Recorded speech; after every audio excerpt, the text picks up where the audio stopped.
justice au Sénégal. Je me fais l'expression de nombreux citoyens qui ont l'impression que la justice est sous commande et qu'elle n'est plus libre et arbitrée au nom des citoyens et pour le seul besoin de la justice. Nous avons le sentiment, et je fais partie de ceux-là, et les événements récents le prouvent, que la liberté au Sénégal est conditionnée à une vision politique et que souvent, avant même que des faits soient établis, des jugements sont opérés. J'en veux pour preuve, nous, ici, présents, et d'autres opposants, ont été à tort et sans aucun début de preuve incriminés dans des situations où ils n'avaient rien à voir.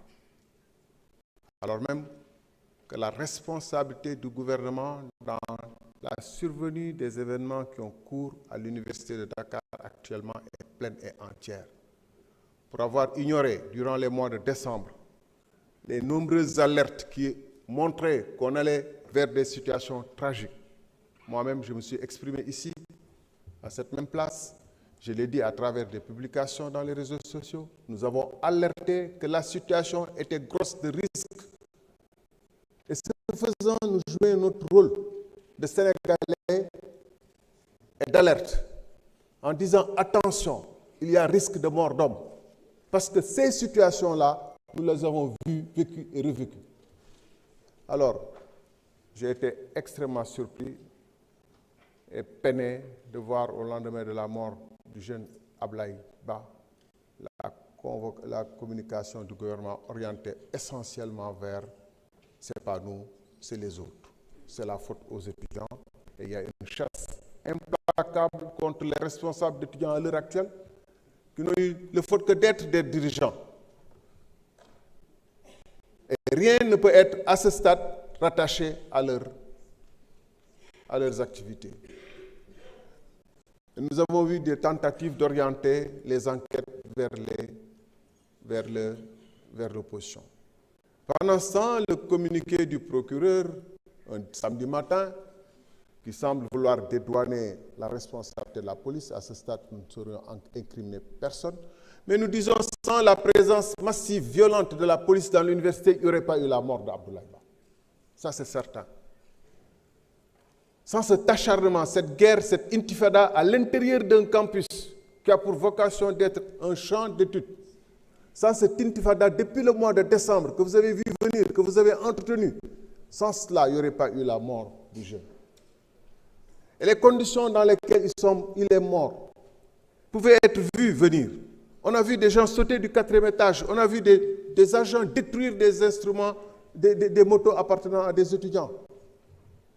Et tout cela n'a fait l'objet d'aucune enquête. Depuis le mois de décembre, j'ai sûrement le journal Observateur, je le montrerai à votre collègue ministre de l'Intérieur quand il sera là. Le 5 décembre, qui disait qu'il y a une violence inouïe qui s'est déversée sur l'université. Rien. Vous avez laissé venir parce que vous aviez entrepris. Vous avez déclaré un gatsa-gatsa par la bouche du Premier ministre lors du 7 décembre au Grand Théâtre. Vous avez déclaré gatsa-gatsa à l'université. Monsieur le ministre, Madame le ministre, je vous ai dit ici qu'il y a un recul de la justice. Vous vous étiez fâché au mois de décembre. Je maintiens qu'il y a un recul patent de la justice. 37 milliards de nos francs CFA ont disparu, vous le savez, nous le savons, tout le monde le sait. Le Premier ministre le sait, le Président de la République le sait, tout le monde ici le sait. 37 milliards ont disparu, un Espagnol s'est tiré avec nos 37 milliards depuis 15 mois, il n'y a pas de début d'enquête. Pendant ce temps, comme vous avez une justice partiale, vous arrêtez d'autres pour moins que ça. Combien de nos anciens ministres, etc., peut-être à tort, peut-être à raison, font l'objet de poursuites pour moins que ça. Et vous fermez les yeux sur 37 milliards de francs CFA disparus. Quelqu'un ici a osé dire que je vais être électrocuté de cette tribune-là par cette histoire. Parce que j'ai osé dire que 37 milliards de nos francs sont partis. Pourquoi vous ne faites pas d'enquête dessus? Pourquoi il n'y a pas de mise en demeure? Pourquoi il n'y a pas de plainte? Merci beaucoup. Honorable Fama Ba, vous avez la parole. Alioune Sène se prépare. maa ngi ñaan collègue ñu maintenir seen carte insérée pour bañ a. a'uuzu billaahi mina shaytaani rajiim bismillaahi rahmaani rahiim rabbi ishrah li sadri wa yassir li amri wahlul uqdatam min lisaani yafqahu qawli. Monsieur le Président, nuyu naa la maa ngi nuyu les ministres madame le ministre de la justice et le 166e député Marie-Rose, chers collègues honorables nuyu naa leen ak chers invités.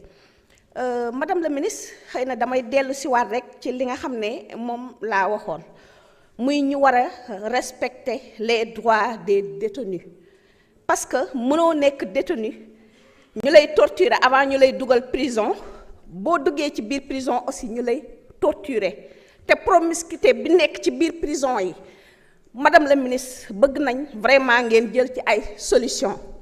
En quoi faisant ñu créer ay coopératives agricoles jël détenus yi nga xam ne duñu ay bandits criminels duñu ay voleurs criminels yóbbu leen ci tool yi ñu bay pour que ñoom ñu mën ci gis seen bopp mën leen ci yar Sénégal mën a développer.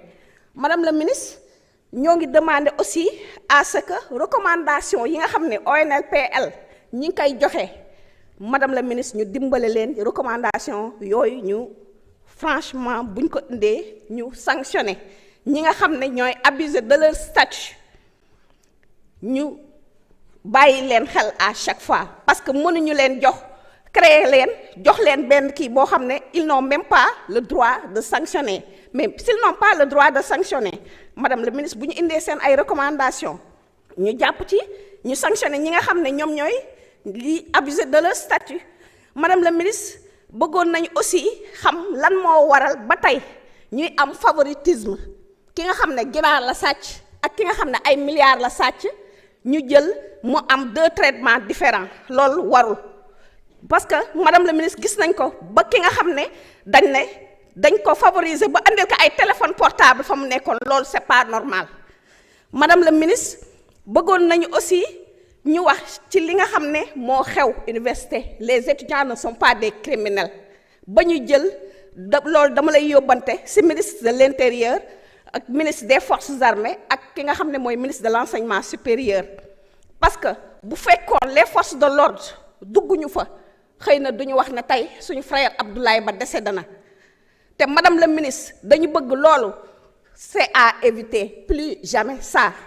Franchement metti na à chaque fois bu ñu nee étudiants yi problème bourse la ñuy wax ñu ñëw jàmbaarloo ak ñoom xeex leen te madame la ministre policiers yooyu ñu gis ñuy ñëw di dóor étudiants yi ba pare jël seen ay moto di yàqate loolu pour lan la est-ce que loolu dafa bokk ci répression loolu dafa bokk ci maître de l'ordre ça c'est pas normal madame la ministre il faut qu'on en reparle.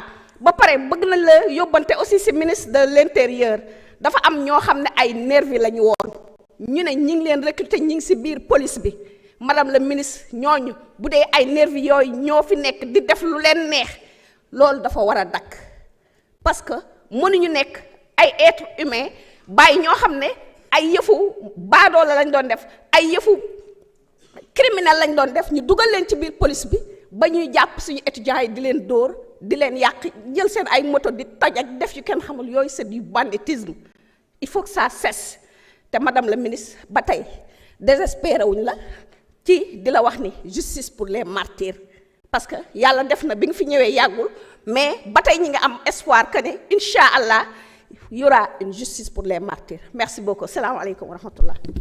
Merci beaucoup. Alioune Sène, vous avez la parole. Alioune Dièye. Pose la question à l'honorable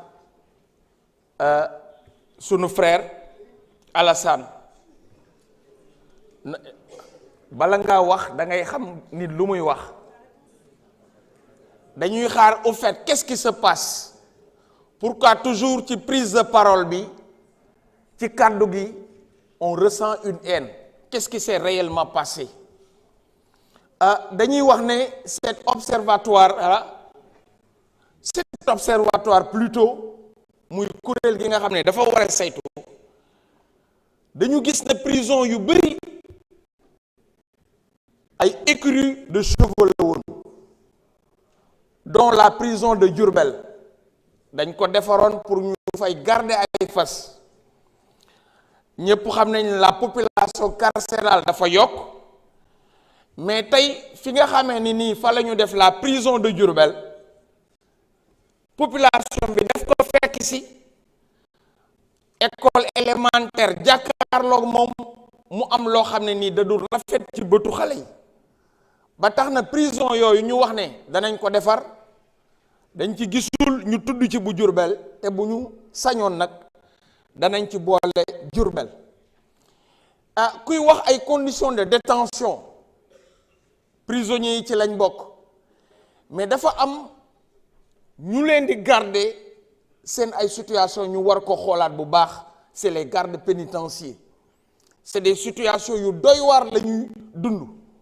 kon ñooñu war nañu mën a xool seen carrière de formation ndax it li may wax rek bu fekkee ne nii dañ la dénk une population de détenus nga am noo leen war a saytoo am na xam-xam boo war a am na formation boo xam ne moom nga war a am mais dafa war a nekk nag benn formation boo xam ne nii yow da nga mën a gravir d'autres échelons kon ñu yaakaar ne rek observatoire bi bu taxawee dana am tamit loo xam ne war nañ ko mën a dindi parce que li ñuy wax nag ki sàcc ginaar ak ki sàcc milliard nag defe naa yemuñu kon tey prison bi gis nañ fa sunu ay doom ay 12 ans ay 13 ans ñu nekk xale yoo xam ne nii seen scolarité dañ ko suspendre nan la ñu mën a def en tout cas am na ñu doon dox ci loolu ba xale yooyu tamit ñu mën a reprendre seen scolarité